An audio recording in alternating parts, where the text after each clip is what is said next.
People went to Hollywood to become stars. People came to Detroit to sustain families. And black people could do that. That's why black people from Detroit have been moving the world for so long. So, with that being said, your family, what brought them to Detroit and where they come from? My family comes from Georgia, Cordell, Georgia. They was from different parts of Georgia in the South. Okay. My grandfather, by the name of Willie Poole, was a sharekeeper. Mhm. So he tended the land of the slave owner. He was looking for a way out of the South as far as the Jim Crow's way of life there that they was trying to avoid.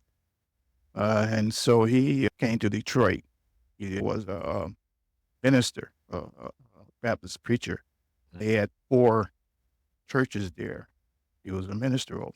When I have my interview with Roderick Miller, and we talk about the whole concept of sharecropping and what that meant. This was very tough negotiations for many people because you'd imagine a person that just enslaved you now says, hey, you're free and you can stay here. We can share in the profits of the crop. So they can say, oh, this is a bad crop. This isn't a crop. And then they're going to charge you rent and charge you 4 crops. It was a bad deal. Hence the Great Migration, and not to mention Jim Crow, the atrocities of the Ku Klux Klan. All of that led to so many people coming up north.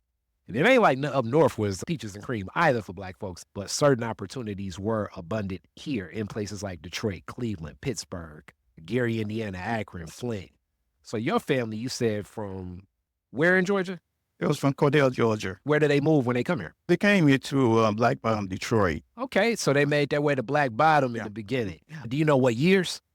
I think they came up here in 1921. I think my father was 9 years old. Mm.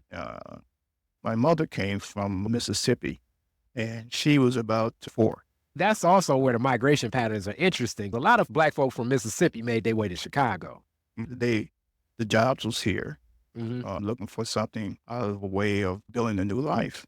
So Detroit was one of the places where they found themselves here.